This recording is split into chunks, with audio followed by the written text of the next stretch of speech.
우리 한번 따라합시다. 경배하는 자들을 청량하되. 이 말씀 우리가 지금 새벽기도 때부터 해서 3일 묵상하고 있는 말씀입니다. 사도 요한이 6번째 나팔이 불려지고 7번째 나팔이 불려지는 사이에 보았던 환상이었습니다. 이 환상은 어쩌면 굉장히 현실적인 환상이었습니다.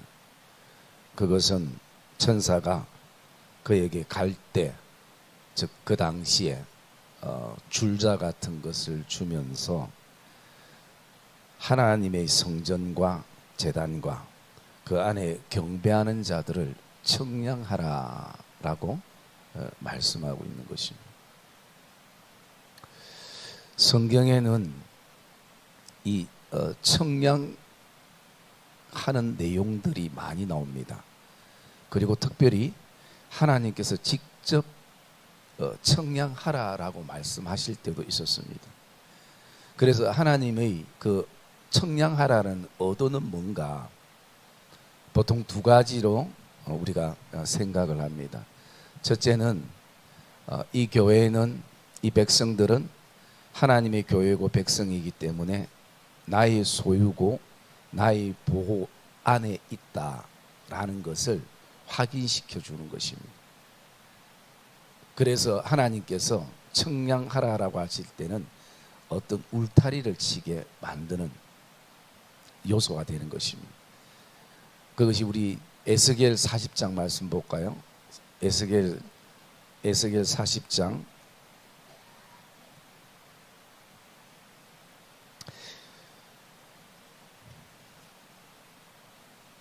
에스겔 40장 우리 1절에서 4절까지 3절 4절만 읽읍시다.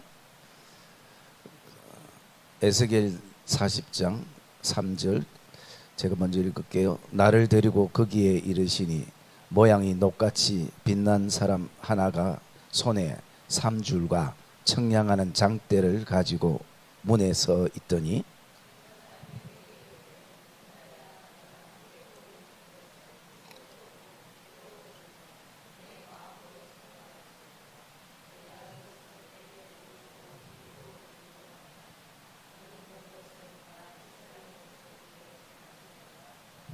아멘. 여기에 기록된 에스겔이 지금 청량하는 것은요 40장에서부터 45장까지 나옵니다. 그래서 굉장히 디테일하게 청량을 하나님께서 요구하고 계십니다. 이것은 희망 없는, 소망 없는 이스라엘 백성들의 환경과 상황이지만 너희들은 나의 소유고 나의 사랑을 입은 자들이라는 것을 간접적으로 말씀해 주고 있는 것입니다. 여러분 나중에 집에 가서 한번 쭉 읽어보시면요, 야, 하나님이 여기까지 청량을 하라고 말씀하시나 라고 생각이 들 만큼 하나님의 보호와 그리고 하나님의 소유를 나타낼 때에 청량하라는 것입니다. 그리고 두 번째 청량하라는 목적은요, 두 번째는 백성들에게 믿음의 경각심을 주고 깨닫게 하시고 제대로 보기를 원할 때에 하나님이 청량하라라고 말씀하신다는 것이. 여러분 아모스 7장 말씀 우리 한번 볼까요? 아모스 7장 구약성경 1281페이지 아모스 7장 7절에서 8절 말씀입니다. 또 내게 보이신 것이 이러하니라. 다림줄을 가지고 쌓은 담 곁에 주께서 손에 다림줄을 잡고 서시더니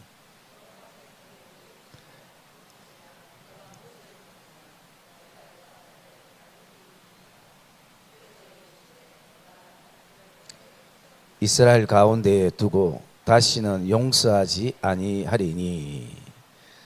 여러분 이것은 하나님께서 이스라엘 백성들을 자각시키고 깨닫게 하기 위해서 하나님이 청량하라라고 말씀하시는 것이.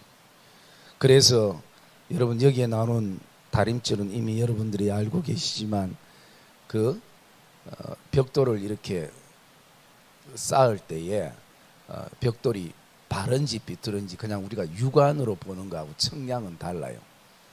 그래서 그 끝에는 큰 추가 달렸고 그 추에 실이 달려서 위에서 내리면 정확하게 자처럼 삐뚤은지 바른지를 알 수 있는 것이 오른쪽으로 너무 많이 갔는지 왼쪽으로 넘어갔는지 그것을 알게 되는 것이.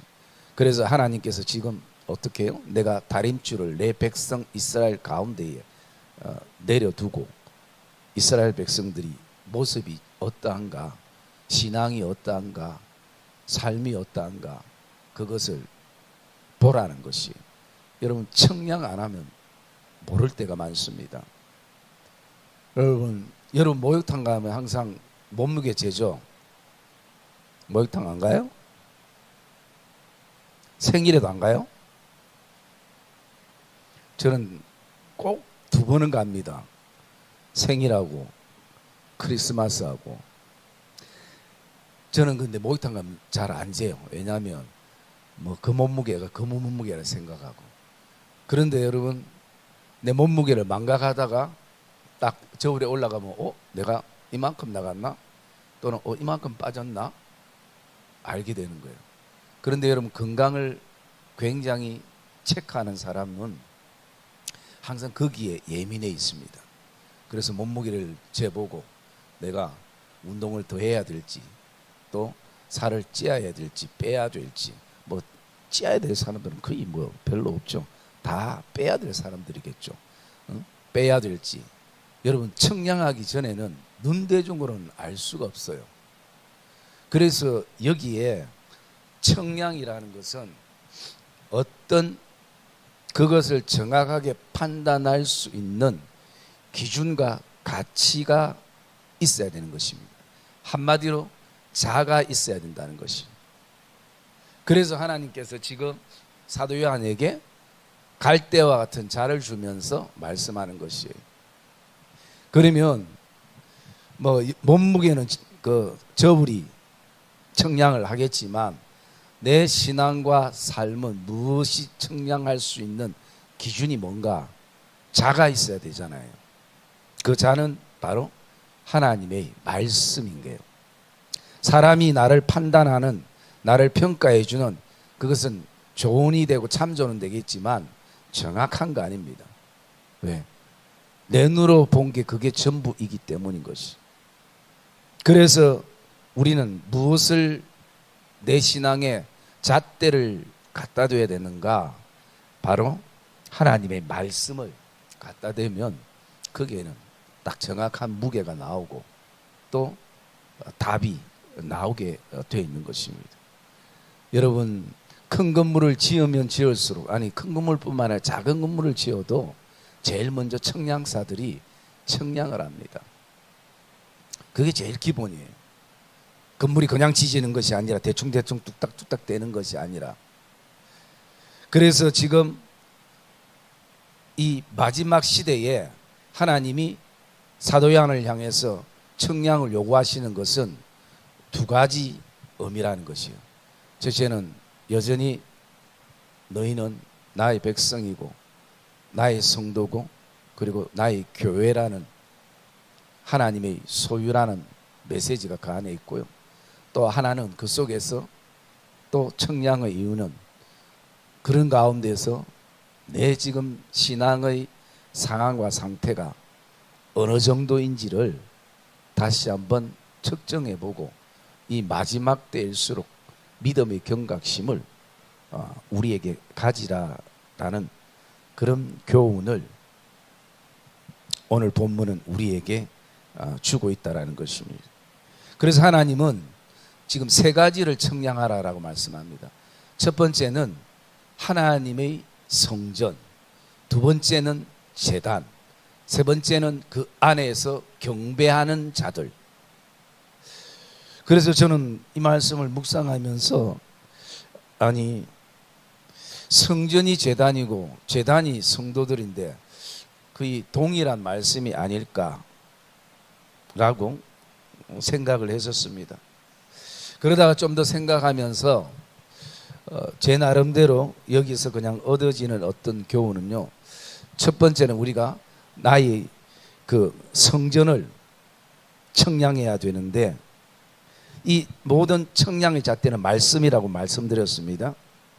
이 성전은 결국은 성도이고, 성도는 우리 자신들인데, 우리 자신이 하나님의 성전이고 교회인데, 오늘 먼저 성전을 청량하라는 것은 이런 의미가 담겨져 있을 수 있습니다. 내 신앙과 삶의 어떤 그 전반적인 것. 여러분, 이 청량을 통해서, 다림주의 청량을 통해서 기울어짐이 다시 원상태로 와야 되는 것처럼, 이 얘기는 뭐냐면 내 신앙의 균형 감각을 다시 한번 돌아보라는 것입니다. 그냥 음식도 내가 좋아하는 것만 편식하면 결국은 먹기에는 좋지만 몸에 영양분들이 골고루 안 가는 것처럼, 오늘도 내 신앙의 전반적인 요소에 내가 좋아하고 내가 필요로 하는 것에만 집중하는 것이 아니라, 물론 그게 은사일 수도 있지만 거기에만 집중하는 것이 아니라 교회 전반적인 것을 생각할 수 있어야 되는 거예요.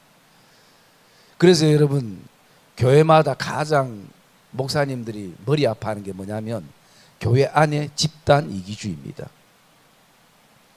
끼리끼리 모여가지고 있는 이것이 굉장히 문제 중에 하나의 요소가 될 수 있는 것입니다. 그것은 여러분, 내가 2여 전도회라도 같은 성도라면 1여 전도회에 들어가 같이 있어도 뭔가 불편함이 없어야 돼요. 그런데 뭔가 일단 내 자신부터 우리 기간이 아니라는 어떤 방어벽을 치고, 또 내가 왜 거기에 라는 마음을 가집니다. 말로는 다 교회 안이 가족이고 같은 공동체고 식구 아니가 라고 얘기하면서 진짜 식구인가를 돌아보면 아닐 때가 많은 것이. 물론 이게 이 땅에 교회의 그 어떤 그 유한함일 수도 있지만, 그래서 여러분, 우리는 모든 성도들이 정말 가족 같은 성도들, 그래서 우리는 기간을 좀 뛰어넘어야 되는 것이, 그리고 친분도도 또 뛰어넘어야 되는 것이, 그렇게 하려면 큰 그림이 우리에게 품어져야 돼요. 교회라는 그림이 품어져야 되는 것이. 여러분, 우리 교회는 그런 게 별로 없는데, 제가 옛날에 섬기던 교회는요, 막 기간마다 그 교육 부서들이 경쟁 의식이 일어나가지고, 우리가 옛날에 여기 용산 초등학교에 그 전도하러 가면요, 교회마다, 지금은 뭐 이 금지돼서 잘 못 가지만 그때는 한참 때 갔거든요. 가면 교회마다 다 나와가지고 전도의 목적은 좋은데 거기서 교회끼리 경쟁 의식이 일어나가지고, 이 떡볶이 2개 주면 이 떡볶이 3개 주고, 그거 보면서 저도 마음이 아프더라고요.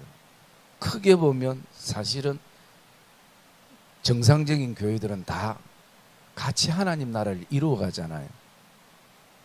그런데 우리가 그것을, 이 균형을 놓칠 때가 많이 있는 것이, 여러분, 나의 신앙의 전반적인 다림줄을 내렸을 때에 나는 혹시 한쪽으로 너무 기울지 않았는가? 오른쪽이나 왼쪽이나. 그래서 그 중심을 우리가 다시 잡아야 된다는 것입니다. 그러기 위해서는 측정을 해봐야 되는 것이, 내가 전반적인, 여러분 몸 검사하려면 종합 검사하잖아요, 그죠? 머리부터 발끝까지 다 측정해봐야 된다. 우리 눈, 코, 입부터 시작해서 전부 다. 그 가운데 오늘은 우리가 이 공동체가 아름다워지려면 가장 균형이 있고 지혜가 있어야 될 게 뭐냐면요, 우리의 말입니다. 말. 내가 쓰는 언어. 이게 공동체에는 제일 중요합니다. 저도 뭐 이런 설교를 하기가 참 마음이 힘듭니다. 왜냐하면 저도 늘 말을 하는 사람이니까 말의 실수가 많고, 뭐 교인들에게 또 상처를 줄 때도 있고 그렇기 때문에, 그래서 제가 나름대로 어떻게 하면 말을 지혜롭게 할 것인가, 제 몇 가지 그 원칙을 가지고 있는데도 이게 뭐 평범하고 아무 일 없을 때는 괜찮은데 내 감정이 상대에게 공감이 되지 않을 때, 여러분, 첫째, 우리는 말이 예뻐야 됩니다. 왜 예뻐야 되는가? 여러분, 이건 예수 믿고 안 믿고 관계없습니다. 왜? 예수 안 믿는 사람도 말 예쁘게 하는 사람들 많거든요. 그러면 우리는 예수 믿는 사람이기 때문에 더 말을 예쁘게 해야 된다는 것이. 또 이런 설교하고 나면 오늘 박 집사 빠졌네, 박 집사가 와 들어야 되는데, 이런 얘기 하지 말고 따라합시다. 이 설교는 완전 내 거다. 저도 지금 반성하는 마음으로 말씀을 나눴어요. 그래서 제가 몇 가지 그 철칙을 가지고 있는데 잘 안 되지만 여러분하고 좀 나누는데 다 여러분도 아는 내용들일 거예요. 먼저 예수님의 말에 대해서 한번 볼까요? 요한복음 12장 한번 찾아봅시다.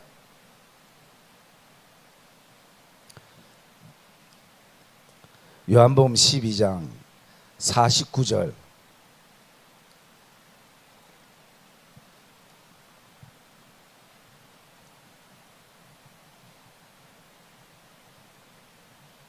요한복음 12장 49절 같이 읽읍니다. 시작.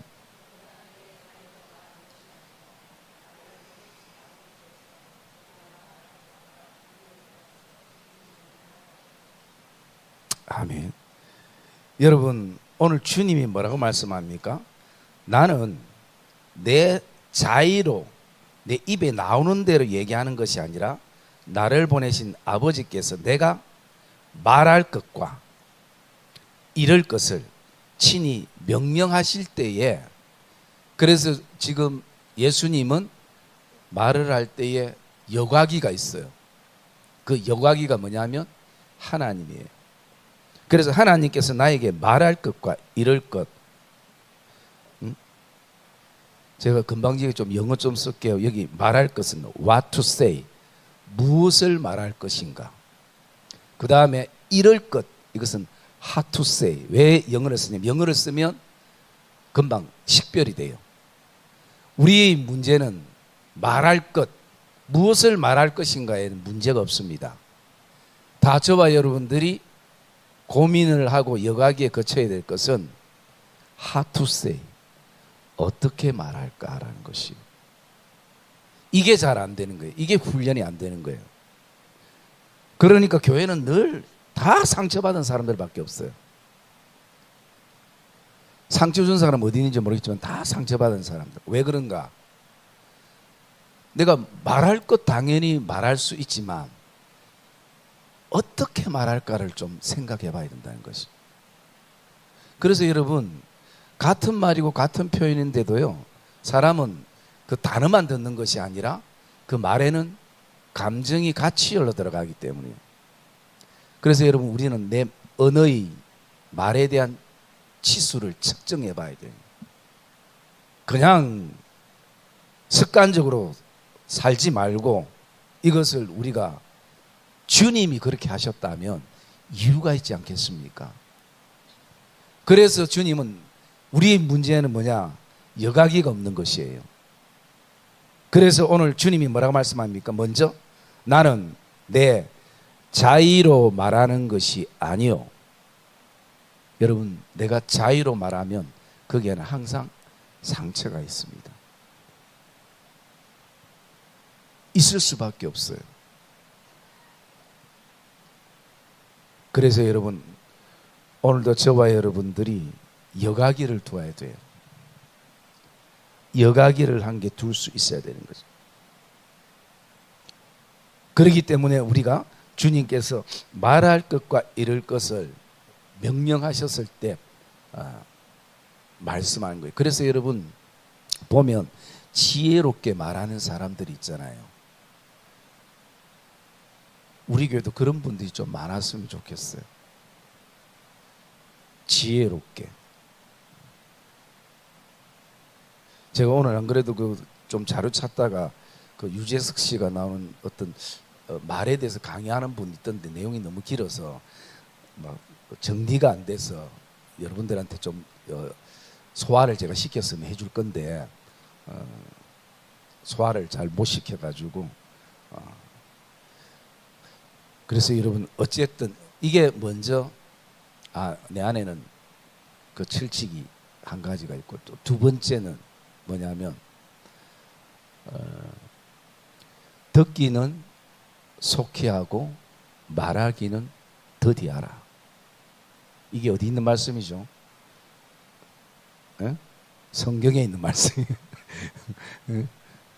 어디 이게 어디 있더라? 야고보서에 있죠? 야고보서 1장 19절.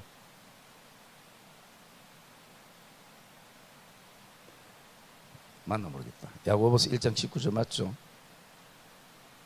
같이 한번 봅시다. 읽어봅시다.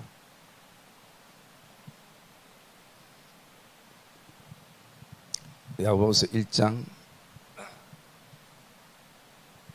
19절 말씀 같이 읽읍시다. 시작.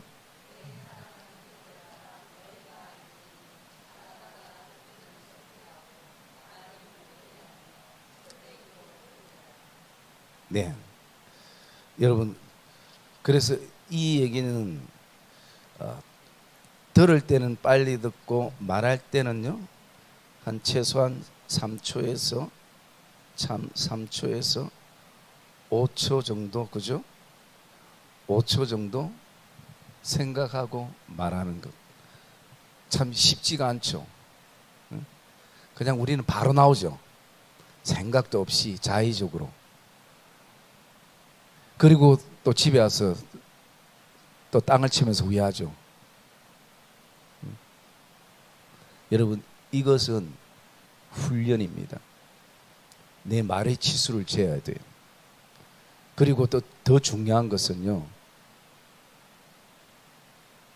그것이 우리의 입술에서 하나님 앞에 찬송이 나오고 하나님 앞에서 저주가 나오는 야고보서의 말씀 보면 쓴물과 단물이 우리 입에서부터 출발된다는 것이.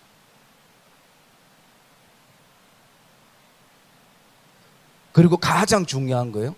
민수기 한번 봅시다. 민수기 13장. 14장이죠. 민수기 14장.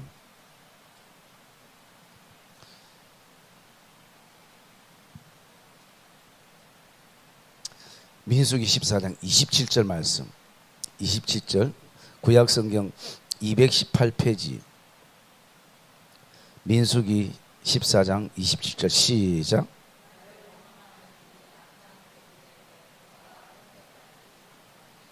이스라엘 자손이 나를 향하여 원망하는 바 그 원망하는 말을 내가 들었도다. 여러분, 말은 상대만 듣는 것이 아니라 하나님도 들으신다는 것이에요. 하나님이 어떤 말을 들었다고요? 하나님이 그러면 원망하는 말만 듣겠습니까? 누군가를 격려하고 누군가를 칭찬하고 누군가를 세워주고. 여러분 이것은 지금 내가 아첨하란 말은 아닙니다. 어떤 의미인가 아시죠? 하나님이 다 듣고 계시는 것이에요.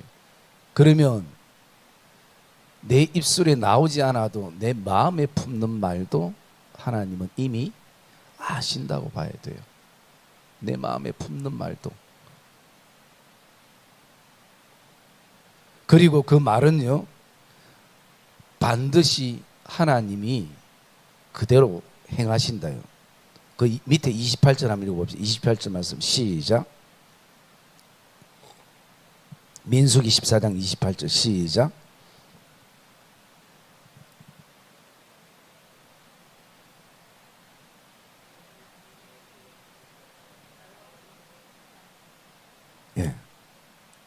여러분, 하나님이 그렇게 말씀하는 거예요. 너희가 그렇게 말하면 알았다. 내가 내 삶을 두고 맹세할 테니까 너희 말이 내 귀에 들린 대로, 마치 사람처럼 표현하고 있죠. 내가 너희에게 행하리라 라고 말씀하는 것이, 내 귀에 들린 대로. 그래서 여러분, 왜 우리가 원망의 말을 하면 원망이 돌아오고 사랑의 말을 하면 사랑이 돌아오는가? 하나님이 들린 대로 행하시는 것이. 그래서 우리는 오늘도 먼저 우리의 입술이 하나님을 찬양하고 기도하는 입술이고, 그리고 또 말씀 읽는 입술이라면 우리의 입술에 청량을 해볼 수 있어야 되는 것입니다. 그 청량의 기준은 다른 게 아닙니다. 바로 하나님의 말씀으로 청량을 해볼 수 있어야 되는 것입니다. 그리고 두 번째, 하나님의 청량을 하는 것은 제단입니다. 제단을 저는 이제 두 가지로 묵상을 했는데요. 하나는 조금 세분화하면 나의 기도의 생활을 청량해 보라는 것입니다. 여러분, 기도는 나의 소원만 아뢰는 것이 아니라 하나님의 감동도 받고 하나님이 말씀하시는 말씀도 듣고 가장 하나님과 함께 할 수 있는 친밀감을 나눌 수 있는 시간이 기도의 시간인 것이. 그래서 때로는 어떤 분들은 너무 바빠서 기도 못했다라고 얘기하기도 하는데, 그러면 때로는 하나님이 그 바쁨을 중단시킬 수도 있는 것입니다. 아무리 바빠도 하나님 앞에 우리가 하나님과 단둘이 가지는 그 기도의 시간은 굉장히 중요한 것입니다. 그래서 나의 기도의 시간을, 기도의 생활을, 기도의 삶을 청량해 보라는 것이죠.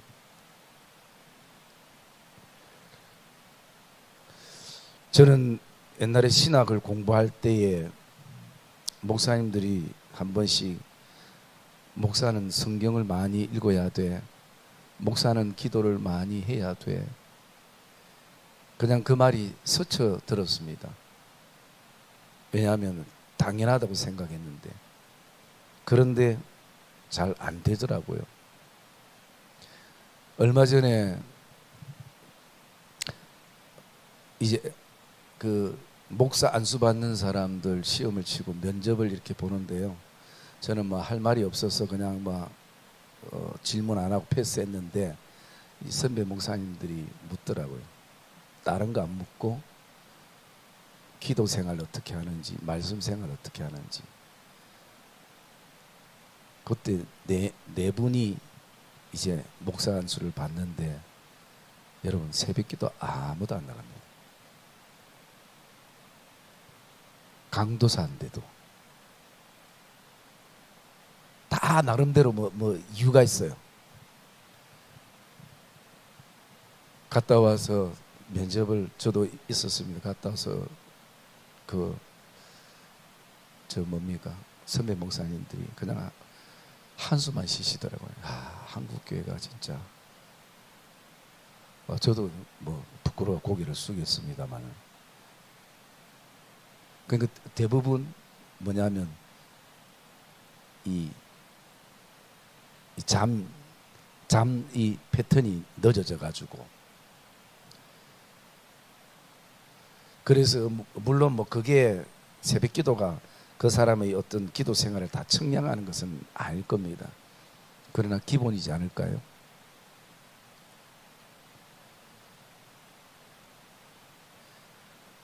그래서 제가 그 순간 무슨 생각이 나? 그게 생각이 났습니다. 여러분, 그 옛날에 전도가 가장 쉽다라는 소년보 목사님 책 읽어보셨죠? 거기에 어떤 권사님이 새벽기도 하도 안 나오니까 목사님이 전화해서 왜 안 나오니까 고추밭인가 무슨 밭에 농사 짓는데 너무 피곤하고 힘들어가지고, 그래서 그 목사님이 새벽에 가가지고 그 고추밭을 다 엉망으로 만들어가지고 그 권사님이 알아 누워 있을 때 목사님이 가서 그랬답니다. 내가 그랬다고. 응? 그 가서 그 새벽에 고추밭에 가서 고추 농사는 지으면서 새벽 기도는 권사가 드리지도 않으니까. 응? 여러분, 이 제단은 나의 기도의 생활을 한번 재봐야 되는 것이, 왜 하나님께서 지금 이 시점에 이것을 우리에게 말씀해 주시는가? 우리는 또 깨닫는 지혜가 있어야 되는 것이. 그리고 이것은요, 또 제단은 두 번째로 제가 그걸 생각해 봤습니다. 저 목회자 제 자신을 생각해 봤습니다. 제단에서 바른 말씀이 선포되고 있는가?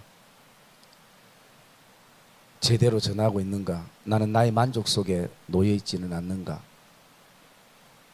제단에 성령의 역사가 있는가? 물론 내 힘으로 할 수 있는 것은 아니지만 내가 할 수 있는 것을 최선을 다하고 있는가? 아마 이 제단을 청량하라는 것은 그 당시에 지도자를 향한 메시지가 아닐까. 오늘 우리는 다 하나님 앞에 거룩한 제사장임을 고백할 때에 우리가 제단의 등불이 꺼지지 않는 그런 하나님의 제사장들이 되기를 주님의 이름으로 축복합니다. 교회가 시대가 좋아질수록 편리함은 있고 안락함은 있고, 그러나 정말 교회에 없어서는 안 될 요소들이 우리는 몇 가지 있다고 생각합니다. 그게 무너지면 교회가 무너지는 것이고, 그래서 우리는 믿음의 선배들도 그렇게 힘들게 그것을 지켜왔기 때문에 우리가 지금 힘이 있을 때 우리는 제단을 지켜야 하는 것입니다. 그게 우리의 할 일이 되어지는 것입니다. 저는 베델의 어른들을 한 번씩 뵐 때마다 그분들이 그렇게 열심히 했음에도 불구하고 이제 연세가 있으니까 어쩔 수 없는 몸이 말이 듣지 않는 그 속에서도 성전에 가서 예배 한번 드리고 싶다. 여러분, 예배 한번 드리는 게 소원이래요. 여러분, 우리에게 그런 날이 오지 않으리라고 누가 장담하겠습니까?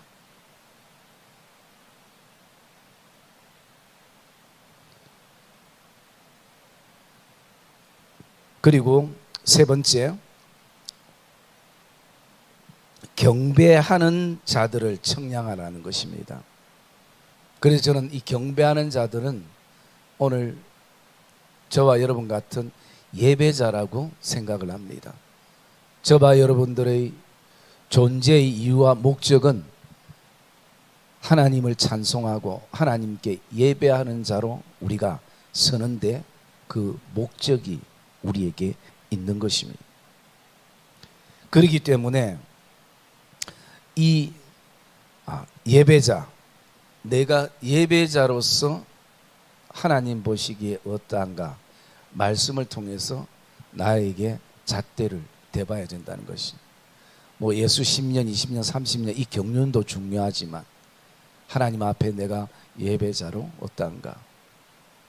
여러분, 저는 개인적으로 사실은 앞에서 인도하는 것보다 앉아서 은혜 받는 것, 또 앉아서 하나님 앞에 예배하는 그 시간이 훨씬 더 그 심적으로는 편합니다. 왜냐하면 이 자리에 선다는 자체가 물론 하나님의 소명과 사명 가운데 서지만, 왜냐하면 내가 예배를 놓칠 수 있기 때문인 것입니다. 내가 사람들의 표정을 보고 사람들의 어떤 열정을 보고 거기에 따라 내가 달라질 수 있기 때문인 것입니다. 그러기에 최대한 인간적인 어떤 요소들, 그것을 배제하고 배제해도 현실에 서면 쉽지 않는 것입니다. 그래서 여러분, 예배 때 누가 제일 은혜 받기 힘든 줄 알아요? 예배인도 안 하는 목사가 은혜 받기 힘듭니다. 잡일이 많은 부교육자들이 예배 은혜 받기 힘들어요. 집중도가 떨어지는 거죠. 그리고 나머지 또 예배를 스포트하는 분들이, 그래서 여러분, 그 순간 계속 우리는 무엇으로 섬기더라도 예배에 동참해야 되고 예배에 집중해야 되는 것입니다. 왜냐하면 내가 예배 드리는 것을 사람이 보기 때문이 아니라 살아계신 하나님 앞에 지금 이 순간은 내가 제물로 드려지는 시간이기 때문인 것이. 저는 우리 반주자들을 굉장히 존경하는 가운데, 우리 정임아 빼고 존경하는 가운데 하나가 뭐냐면 반주를 하면서 찬양을 해요.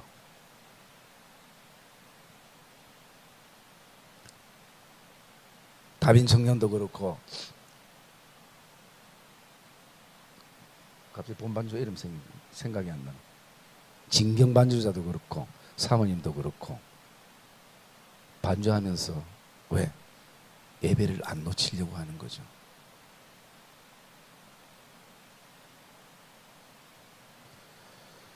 우리 교회 참 감사한 것은 우리 봉사부들도 피곤한데 9시 예배 일부러 와서 드리고, 그 다음에 또 9시에 다 섬기고 준비해 놓고 또 11시 예배 또 안내도 하고 또 돌아와서 또 예배를 드려요. 제가 굉장히, 하나님이 더 기뻐하겠지만 저도 굉장히 감사한 부분 중에 하나예요. 만약에 그렇게 안 하고 그냥 뭐 저 마당에서 놀고 있었으면 제가 얘기했을 거예요. 사실은 그분들은 일부 예배 다 드렸던 분들이거든. 처음에 제가 좀 부담스럽죠. 저 왜 또 들어오는, 그냥 들어오지 말고 좀 어디 좀 있지, 이런 생각을 했는데, 그분들은 또 하나님의 은혜를 사모하는 마음으로 그렇게 오고, 저는 1, 2부 똑같이 한다 생각하는데 또 그분들은 받는 은혜의 각도가 또 다르다니까 또 그게 또 감사한 부분들이 되고, 그래서 성령께서 주시는 은혜겠죠. 그래서 여러분, 우리는 하나님의 예배자로서 누가 평가해 주는 것 말고 우리 스스로가 하나님 앞에 예배자로서 청량해야 되는 거죠. 여러분, 이거 지금 뭐 목사가 얘기했으면 해도 되고 안 해도 되겠지만 누가 얘기를 하고 있습니까? 하나님이 말씀하고 있다는 거죠. 하나님이 우리를 향해서. 그래서 이 예배자에 대해서는 제가 설교하고 또 밴드에 올려놨기 때문에 그냥 그 굵은 그 순서만 제가 말씀을 드릴게요. 이사야 1장 말씀,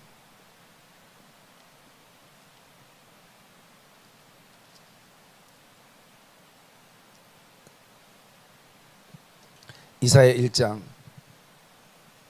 우리 12절에서 13절 말씀, 14절까지 한번 읽읍시다. 너희가 내 앞에 보이려 오니 이것을 누가 너희에게 요구하였느냐? 내 마당만 밟을 뿐이니라.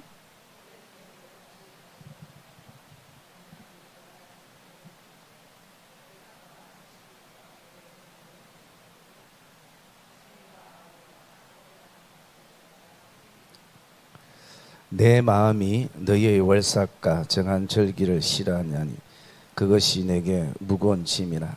내가 지기에 곤비하였느니라. 아멘. 여러분, 저는 이제 이 말씀을 묵상하다가 아래 새벽에 적을 때 한동안 멍하게 있었습니다. 왜 멍하게 있었냐면 아, 내가 하나님을 참 초라하게 만들었구나. 지금 하나님이 이스라엘 백성들에게 정말 원하시는 것은 재물이 아닙니다. 희생물이 아니에요. 하나님은 마음을 원하시고 계신다는 거죠. 그래서 지금 14절의 시작이 어떻게 됩니까? 내 마음이 하나님은 그 백성들 향해서 그 마음을 다 주셨는데 하나님이 그토록 그 백성들과 자녀와 성도들을 기다렸는데 내 마음은 이런데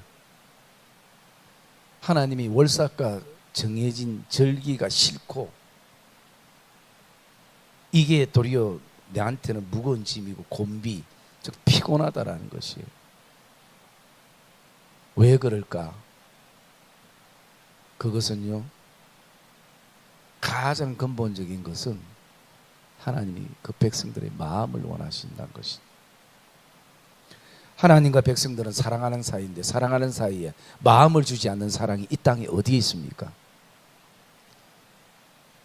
사랑하면 마음이 가게 돼 있죠. 그런데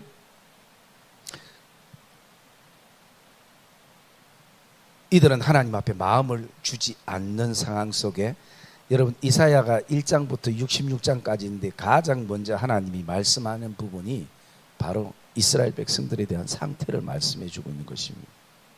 너희가 내 앞에 보이러 나온다는 것이에요. 여러분 우리가 하나님 앞에 뭐 패션쇼 하는 것도 아니고 뭐 어떤 거 새로운 거 내가 하나 달고 자랑하러 나가는 것도 아니고, 그리고 더 중요한 것은 하나님께서 누가 너희에게 이것을 요구했느냐라고 말씀하는 것이 내 마당만 밟을 뿐이냐. 그래서 저는 이 본문을 가지고요, 마음이 없는 예배자의 모습을 5가지 말씀을 드렸었습니다. 첫 번째는 뭐냐면요, 그 종교적인 습관, 그냥 주일이면 교회 오고 예배 한두 번 드려주고 발은 완전히 끊기는 그렇고 이런 요소들. 그러니까 그 속에는 영적 감각이 없죠. 물론 이분들도 언젠가 한번 터질 날이 있으리라 저는 기대합니다만 영적 감각이 없는 것이. 두 번째로는요, 타성에 젖은 예배. 어떤 기대감이 별로 없습니다. 그냥 예배드렸다는 포만감. 그리고 세 번째로는요, 편의주의. 우리가 드리는 이 예배가 그냥 모든 주체가 자신이 됩니다. 그래서 내가 예배를 결정하고 선택하고 그런 어떤 편의주의. 그리고 또 이것을 위해서 나는 정당화합니다. 합리화합니다. 다른 거 할 시간은 다 있어도 예배할 시간은 정당화시키는. 여러분 제가 얼마 전에 요즘 재밌게 보는 프로가 뭐냐면요, 신인 감독 김연경 배구 선수 있죠. 김연경 맞죠? 보는데 물론 뭐 감독으로서는 그 노하우는 없는데 뭔가 선수들에 대한 어떤 정확한 판단, 그리고 또 분명한 교훈, 애정, 이런 게 있는 가운데에, 그래서 한번 치고 난 다음에 그 내용이 어떤 내용이냐면 그 프로 선수들 중에 배구가 좀 열악한데 배구가 굉장히 그 선수들 연봉도 굉장히 작아요. 야구나 축구에 비해서. 그런 가운데에 김연경이라면 우리나라 그래도 대표적인 어떤 배구 선수였잖아요. 그러면 이 팀이 몇 개 없다 보니까 선수들이 방출이 자꾸 돼요. 그래서 그 방출된 선수들을 모아가지고 그 가운데에서 이제 7번 싸워서 세 번 지면 해산이 되고, 만약에 3번 이상 이기면 신생팀이 한 개 만들어지든지, 아니면 그 안에서 방출돼 지금 방출돼서 모인 사람들 중에서 그 프로에서 뽑아가든지, 이런 어떤 맥락의 프로인 것 같아요. 그래서 벌써 한 명 이나연이라는 그 방출된 선수는 지금 흥국생명으로 이제 다시 그 입단이 됐어요. 왜? 이제 할 수 있는 기회가 생겨졌으니까 그것을 그 감독들이 보고 이제 컨택을 하는 거예요. 그런데 그 친구가 이제 굉장히 기대했던 친구들이 있는데, 한마디로 오늘 경기 왜 졌냐니까 뭐 여러 가지 것들이 딱 나오니까 그 감독이 한마디 뭐냐면, 그거 다 핑계야. 다 핑계야. 핑계를 말하려면 99가지가 있어. 너희들이 준비가 안 됐어. 딱 그렇게 결론을 내리더라고요. 여러분, 우리도 그렇습니다. 오늘 예배뿐만 아닙니다. 모든 우리의 삶의 영역, 신앙생활 가운데 굉장히 눈에 보이지 않는 사단의 그 달콤한 유혹은요, 자기 자신의 합리화인 것입니다. 이 정도면 내가 하나님 앞에 오늘 뭐 하루는 빠져도 이틀은 빠져도, 여러분, 그게요, 합리화가 점점 커지면 그게 하나님이 됩니다. 참, 그런데 오늘 늘 예배 잘 드리는 사람 항상 그래요. 꼭 이런 설교는 예배 안 드리는 사람이 들어야 되는데, 꼭 예배 잘 드리는 사람이 이런 설교 들어요. 늘 여러분, 전해 주십시오. 오늘 내 설교를 집에 가서 전해주고, 또 이 영상 보내주고, 좀 널리 좀 전하십시오. 그래서 여러분, 앞으로는 이 편의주의가 더 심해집니다. 여러분은 그래도 옛날에 직분의 체면이 있어서라도 나오기도 하고, 물론 근본 신앙은 있죠. 그런데 힘든 날에도 직분이 체면이 있어서 나오기도 하고, 기타 등등 이렇게 나오기도 했는데, 이제 앞으로는 그런 거 없습니다. 그래서 더 걱정이 되는 시대이기 때문에 우리가 이것을 굉장히 조심해야 돼요. 저도 마찬가지고.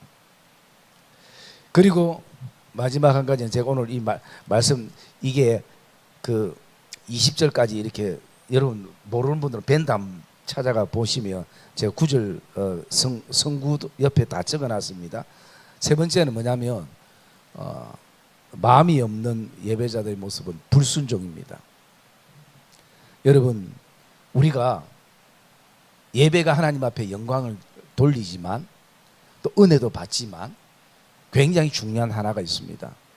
불순종하던 내 생각이, 내 삶이 하나님을 만남을 통해서 순종으로 바뀐다는 것이, 그 귀한 것을, 금덩어리를 우리는 놓치고 있을 때가 많은 것입니다. 여러분, 불순종의 이 요나가 하나님을 향해서 그 환경 안 좋은 물고기 뱃속에서 예배를 드리다가 무엇을 배웁니까? 순종을 배웁니다. 다른 거 안 배웠어요. 하나님이 이제 말씀하시면 니느웨로 가리다. 예배는 놀라운 것입니다. 우리를 새롭게 하기에 충분한 것입니다.